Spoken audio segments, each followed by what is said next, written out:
Roronoa Zoro and Kaido debuted on OPTC Global on the 27th of May 2021. A new batch centered around early stages of Wano Kuni arrives, focusing in on Zoro's battle with Kamazo in Ringo, as well as Luffy's terrifying encounter with Kaido. The characters included in this batch are Gyukimaru, warrior monk reminiscing, Hitokiri Kamazo, assassin of Orochi, and one of the Sugo Fest exclusive characters of the batch gave us further support for the dex typing, introducing a new super type character that granted further damage based on damage that you take, along with a special that granted a powerful slot boosting effect, as well as the capabilities to ignore enemy defensive effects. Introducing Zorojuro, Fearsome Ronin. In this series, we'll be traveling back in time to experience some of the older Sugo Fest exclusive characters in their prime, aiming to show just what it was like to use these characters on their debut. I hope you enjoy the video, and without further ado, let's enter the Legends of OPTC.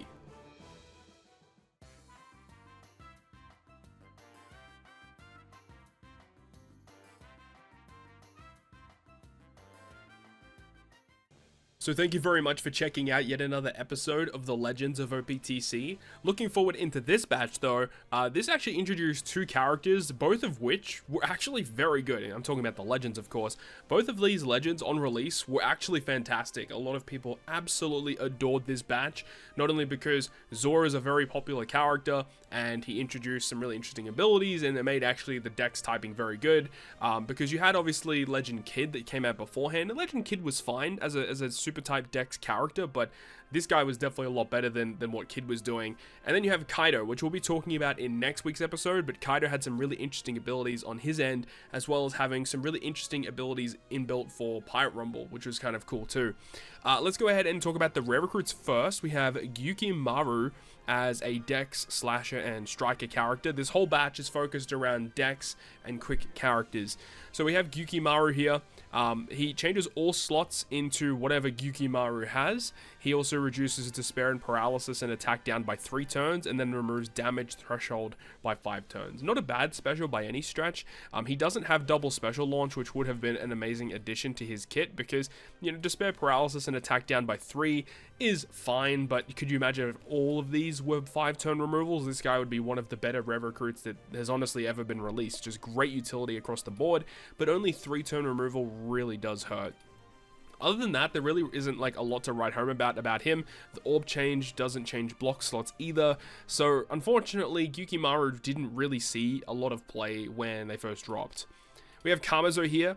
So Kamazo is a quick driven slasher, and his special ability would do a 20% health cut to one enemy, reducing 4 turns of burn, reduces increased defense by 4 turns, but also get a 3x chain lock. So 3x chain lock was obviously a really nice addition, but once again, the utility not being that great, not having great potential abilities either, honestly just really hurts. Like, burn removal by 4 turns is like legit why, like who cares, right? 4 turn removal of increased defense, that's okay, but 4 turns is just a really awkward number, so not really a big fan of this one either. But when you have a look at what Kaido does, it does kind of help out a little bit in regards to the character specials, but, you know, without the context and just looking at this character in a vacuum, the character really isn't all that great, which is unfortunate. So the rare recruit's definitely a bit of a miss, but they more than make up for that with the really powerful Sugo Fest exclusive characters. The artwork for this guy, the ink effect, and the special animation are phenomenal. They, like, 10 out of 10, they knocked it out of the park for the visuals and aesthetics for this batch. So let's go ahead and talk about the Roronoa Zoro, which is the highlight of today's video. Slasher driven dex, and his captain ability is mono dex. Essentially it's a dex 5 times attack boost if you've taken 20,000 or more damage. Otherwise it's a 4.5, but all other characters still receive a 4 times boost, 1.5 times HP, so very tanky. And then also removes 10 turns of special bind. Like, just amazing captain, just straight off the cuff. Like, back in 2021 you don't see like a ton of 10 turn like utility captain effects, so this character releasing as one, essentially being a rainbow captain in a lot of senses, but obviously you're predominantly building around dex. It's fantastic. And then he also has this added effect where it says it deals 20% of enemies' current HP to all enemies at the start of every stage once you've taken 20,000 or more damage. So essentially every time you enter a new stage, immediately 20% health cut against everyone. So yeah, captain ability, no real complaints from me. When you use him as a captain, you'll get access to his super type. So the super type, you need one of the straw hats, but you can also use Komurasaki or Toko as well to proc it. And the effect is damage to all enemies, which was really good for getting through like mini boss stages of treasure maps. And then a 2x color affinity boost for 1 turn for Dex, and then Dex into super Dex. So already a lot of positives going on here. The special reduces cooldown of all characters by 2 turns, whilst also completely resisting special reverse. Phenomenal. He makes his own normal attacks ignore damage reducing barriers and buffs, and that's also for 1 turn. So that effect is really strong. So if the enemy has like a ton of defensive effects, you can just use Zoro to give you an effect where Zoro's own normal attacks just bypass. So depending on how you build the team, you can just make it so Zoro, you just stack all the buffs on Zoro and then you just do a ton of damage, and you don't have to worry about removing the defensive effects. It obviously is a bit situational, but it's still a cool effect to have.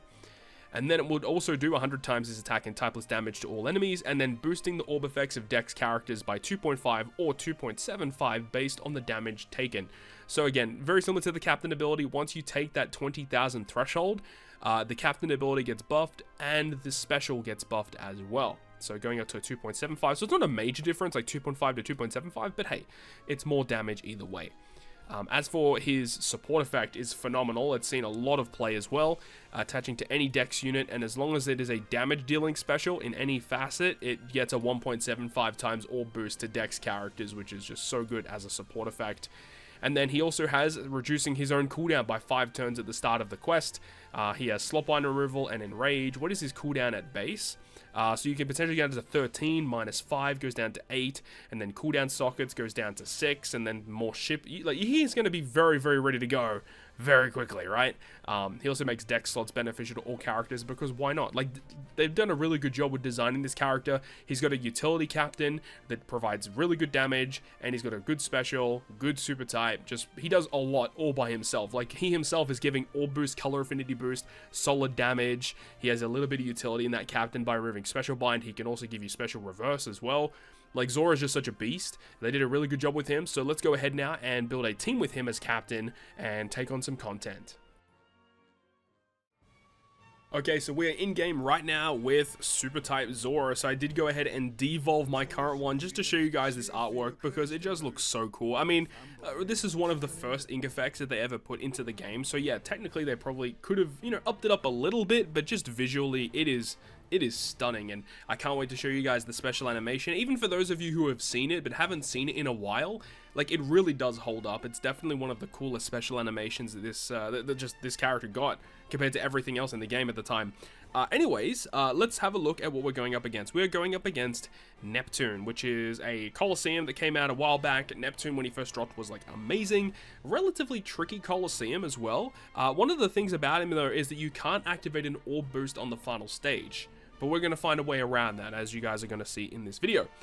We are using some characters that are not Dex as well. I mean, half of Vivi and Rebecca and also Mihawk and Perona are not Dex characters, which is fine. Remember, because you know, Zoro still gives a bonus to those units. It's just when you activate the special of Zoro to get that orb boost, it won't affect those units, which is fine. Unless if Vivi is in Dex form, then it's fine. Those units, by the way, Mihawk, Perona, and Vivi and Rebecca are both in their 6-star plus form. It is what it is. It's not a major difference at the end of the day. But we are here right now with Zoro as our captain. Now, remember with how he works. In order for us to get the full effects to activate, we need to take 20,000 damage, which is actually quite a fair amount, all things considered. Like, that's a pretty decent amount of damage that we have to take. So we do have to take a little bit of time. We need to get our stall on anyway, so, you know, it is what it is. Another thing to kind of talk about briefly is the Hiyori on this team. So this Hiyori is a free-to-play unit that came out at around the same time as Zoro's release, and the whole point of this unit is to essentially just synergize well with Zoro. And this character was also very good in the arena. I think we'll probably cover the arena in next episode when we go ahead and try to use Kaido in some content. The arena was kind of designed around using Kaido and his ability because he's just kind of unique in the way that he works. So I'm really excited to show you guys that in next week's video. So we've already taken the 20,000 damage. So what we're going to see is that when we start entering into the new stages, the enemy's HPs will be cut by 20%, which is really nice. At this point, though, we don't really need to do that much more stall.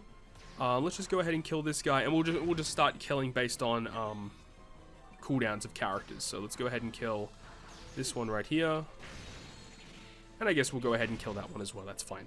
Okay, so now we enter the new stage, and then Zoro will get the 20% health cut, and we have a secondary Zoro, so we get another 20% health cut. What's the math on that one? Let me pull it up real quick. So we get 100% times by 0.8 times by 0.8. So it is going to be 36% health cut of the enemies every time we enter a new stage, which is pretty cool. We don't really need to do that much more stalls, so we can just kind of kill. Let's go ahead and use the switch ability just to get that chain lock, which would be much nicer. And then very easily kill from this point forward. Boom, and boom. Okay, moving on. We have stage 3 against Old Mate Jimbo, and of course normal attacks only isn't inflicted on us because it just isn't. I don't think normal attacks only is in this content at all, which is really going to provide a lot of benefits for us. So you do see here we are kind of screwed a little bit because of that bind on our captains. I actually kind of overlooked that. I probably should have put something on my team to kind of deal with that. It's fine. I think we'll be okay. Yeah, we'll be fine. These guys that are surrounding Jinbei actually don't have that much HP at all. That's fine. We'll take a few hits. We got plenty of HP to play around with. We're good. Old Mate Jimbo removing beneficial effects. He puts up a delay. Who cares? Not me. And then let's go ahead and kill this guy at the back. Now we can focus a little on Jinbei. I think we'll just stall one more turn. We won't do anything. Is he going to bind our captains even further? Okay. I, again, must have completely overlooked something here. Hopefully we actually can just sit here and stall it out. I guess, technically speaking, this would have been a good opportunity to do our stall, but I think we'll be okay, right? I don't think Jinbei does anything else. I think we're good to just stall this bind out. Yeah, it looks like that is the case. Okay, anyways, a little bit of an annoyance. You know, it would have definitely been nice if we had some kind of bind removal and we could have dealt with this much, much faster. But hey, it is what it is. We're going to get through it. We still have plenty of HP to play around with. And now let's go ahead and get the job done. Yeah, he doesn't really have that much HP at all. Okay, side note, not a problem. It is what it is. Now we move on to stage 4, which is versus Fisher Tiger. So Fisher Tiger is really annoying because he has like a revive mechanic and stuff. He's just like super annoying. So we are going to activate some specials this time around here. Let's go ahead and activate the switch effect here of the Vivi Rebecca so we can get a chain lock. We can activate the super type of Zoro just to give us a little bit of extra damage, as well as starting to activate that super type for our characters so they will do more damage versus quick focus units, even though it doesn't really matter for this content, but still, it is what it is. And then also, we're going to activate the special of Zoro. So here we get to see the special animation of this guy. I'm telling you, it just looks so sick. They did such a good job with this, man. And also, we do have the support of Kosher attached to him, which is going to activate an additional effect, which we'll talk about in just a moment. But, man, this looks so sick. I remember when this first came out in the anime, people were losing their minds at this episode where Zoro went crazy in the snow against Kamazo. They did a really good job with this one. Such a sick animation, dude. So the Kosher support is really cool, and it's one of the reasons why a lot of Zoros that do damage with their specials are like just super, super valuable, because that Kosher support not only removes increased defense by 4 turns, it removes enemies' resilience, and it also gives you a chain boost. It just does so much stuff. But from this point, like, the enemy doesn't really have any of their defensive effects. We've got a ton of damage, so let's just go ahead and kill. Oh, there we go. And then he's going to revive, as I said, so that's fine. We can deal with that. He doesn't actually revive for that much, which is good. He's going to go ahead and do a ton of damage to us, which, again, if at this point we didn't have Zoro's captain ability activated, well, now we do. We'll go ahead and use the switch ability to get another chain lock just to secure some damage. And then we're going to go ahead and use the special ability here of Hiyori. So this Hiyori is really nice. It does go ahead and give an attack boost for our quick and dex characters, and also some really nice orb change too. And we can just go ahead and kill. Easy. And then we get to the last stage. So as I mentioned, Neptune does have an interrupt where if you activate an orb boost, he like removes your beneficial effects, and he like, I think he makes type slots count as badly matching, just really nasty stuff. But you can see also he's surrounded by a bunch of dudes, so we do have to be cautious about that. He also rewinds our captain, so even if we wanted to activate Zoro right now, we really can't. So let's go ahead and activate some effects. So we're going to use the Mihawk and Peroni here to activate that negative buff. We'll switch to Vivi and Rebecca to get a chain lock. We'll go ahead and use the Mihawk and Peroni special ability, which is going to get us the conditional boost against characters that are inflicted with negative. So despite the fact we don't have Zoro's ability active to give us some solid damage, it's not really going to matter for us because we do have the conditional boost, we have the chain stuff, so we're looking pretty good right now. And then we'll go ahead and use the special of Bedge, which came out actually recently at the same time as the Kaido and Zoro batch. This came out with the Kizuna clash where Sanji and Pudding just debuted. So it actually makes sense that this character is used for this video. So this does give us a board of matching slots for us because it'll change the slots around and then make the strength slots beneficial for us, which is cool. And then from this point, what our goal is to just kill Neptune. We don't have to worry about the surrounding characters because we can deal with them in the following turn, because once Neptune leaves, there's no special interrupt anymore. So that's the goal, obviously. So all we need to do is hit some perfects, kill Neptune, and then we can finish off with the Zoro special, as you guys will see in just a moment. So let's do this. Boom, there we go. Let's just tank this hit. Get the most satisfaction from clearing these guys out with one special. And here we go. Let's wrap it up here. Boom. With the Zoro special, which of course does 100 times his attack to all enemies, and it does bypass defensive effects. So again, we're going to just sit through this really cool animation. But that's pretty much it, you know, that's pretty much it using Zoro against some modern content. And remember, you have all of this, right? He has the orb boosting special, which we didn't really get to showcase a lot of. And you got to remember, he also has the captain ability to remove special bind by 10 turns. Like, Zoro's got a lot in his favor, right? So the cool ass special animation, boom, and it kills off the rest of the remaining characters. So yeah, that was a pretty fun one. So thank you very much for watching this video today, guys. As I mentioned in this video, we're going to be covering Legend Kaido, the quick variation of Kaido, in next week's episode. Another really well-designed character, honestly, and is still a character that sees play today in Bio Rumble because of just how cool he is. But anyways, I really hope you guys did enjoy this one, and if you did, make sure to go ahead and leave a like, and if you want to stay up to date with all the content I post, including more One Piece Treasure Cruise content, make sure to hit the subscribe button down below. On that, guys, I'll see you guys within the next video.